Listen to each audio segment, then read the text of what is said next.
Today I am going to teach you prepositions. Prepositions are used in sentence construction. So watch the complete lesson carefully. Preposition is a word which usually used or placed before a noun or a pronoun to establish a relation between them. There are mainly five types: simple prepositions, double prepositions, compound prepositions, phrasal prepositions, and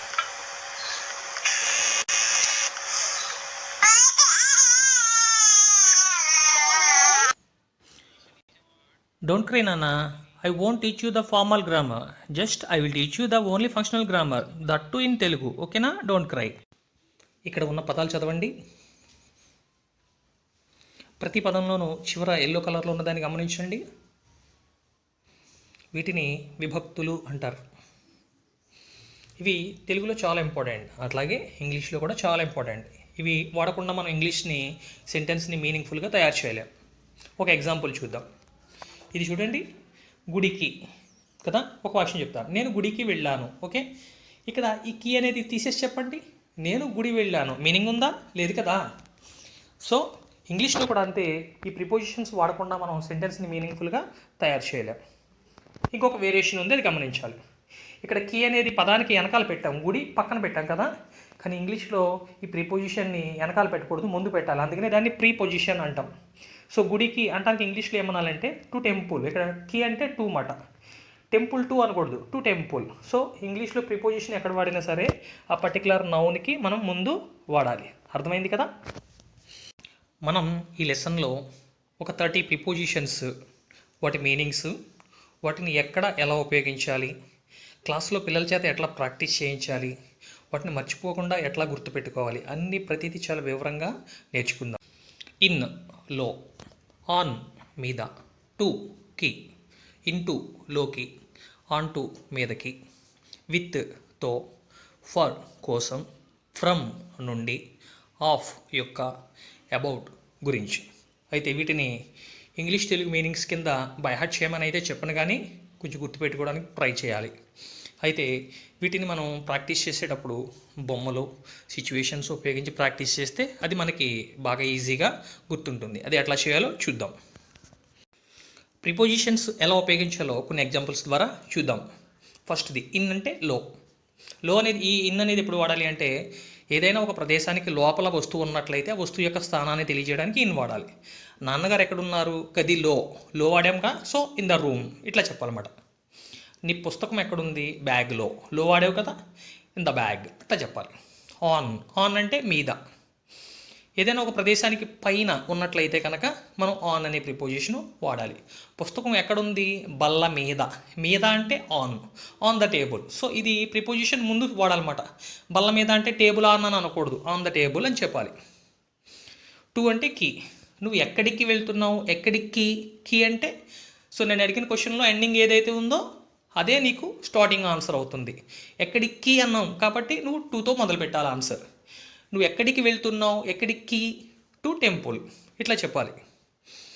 okay, ఎలక ఎందులోకి దూరింది, ఎలక ఎందులోకి దూరింది, ఎందులోకి అన్నాను కదా, లోకి అంటే into వాడాలి. Into hole, కన్నంలోకి దూరింది. కోతి దేని మీదకు ఎక్కింది, దేని మీదకి, మీదకి అంటే ఆన్ టు, దేని మీదకి ఎక్కింది, ఆన్ టు ద ట్రీ. నేను అడిగిన క్వశ్చన్లోనే నీకు ఎట్లా స్టార్ట్ చేయాలనేది హింట్ ఉంటుంది, నువ్వు అట్లానే ప్రాక్టీస్ చేయాలి. విత్ తో, నువ్వు గుడికి ఎవరితో వెళ్తావు, ఎవరితో, తో అని అడిగాం కదా, విత్ మై మదర్ అట్లా చెప్పాలి. అంటే మై మదర్ విత్ అనకూడదు. నువ్వు ఎగ్జామ్ దేంతో రాస్తావు, దేంతో, విత్ పెన్. ఫర్ కోసం, హే నువ్వు ఎవరి కోసం వెయిట్ చేస్తున్నావు ఇక్కడ, ఎవరి కోసం, for my dad. Me friend road మీద నిల్చుంది, హే ఎందుకు వెయిట్ చేస్తున్నావు ఇక్కడ, ఎవరి కోసం వెయిట్ చేస్తున్నావు, అమ్మాయి చెప్తుంది ఫర్ బస్, ఎవరి కోసం. సో మనం అడిగే క్వశ్చన్లోనే నీకు ఏ ప్రిపోజిషన్ వాడాలనే క్లారిటీ వచ్చేస్తుంది. జాగ్రత్తగా ప్రాక్టీస్ చేయండి. ఫ్రమ్ అంటే నుండి.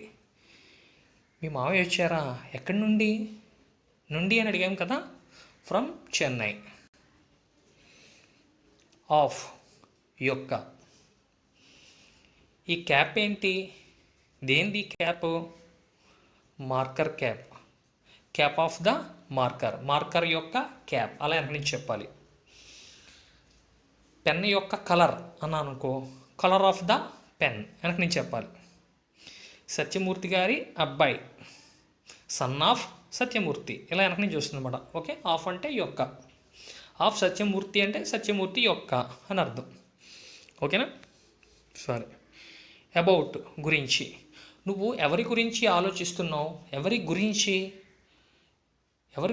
అని అడిగింది, దాంతో స్టార్ట్ చేయాలి. About my brother. వాడికి ఎగ్జామ్స్ ఉన్నాయి, సరిగ్గా చదువుకోవట్లేదు, ఆడుకుంటున్నాడు. వాడిని ఎట్లా చదివించాలని ఆలోచిస్తున్నాను. సో ఎవరి గురించి? About my brother. అర్థమైంది కదా? పాము ఎందులో ఉంది? In the shoe. బాల్ ఎందులో ఉంది? In the box. గాంధీ గారు ఏ సంవత్సరంలో పుట్టారు? In 1869. కోతి దేని మీద ఉంది?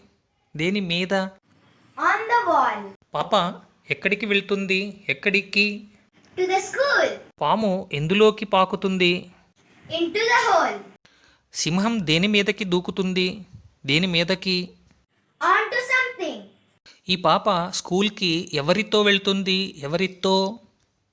With her mother. పిల్లలు దేనికోసం వెయిట్ చేస్తున్నారు? దేనికోసం? For bus. ఈ కరోనా వైరస్ ఎక్కడి నుండి వచ్చింది? ఎక్కడి నుండి? From China. ఈయన ఏ స్టేట్ యొక్క సీఎం? ఏ స్టేట్ యొక్క? Chief Minister of Andhra Pradesh. Okay children, we have learnt 10 prepositions today. We should practice this well. We will learn the remaining prepositions in our next class. Class నచ్చిందా? Like చేయండి, మీ ఫ్రెండ్స్కి share చేయండి, subscribe చేయండి. Thank you.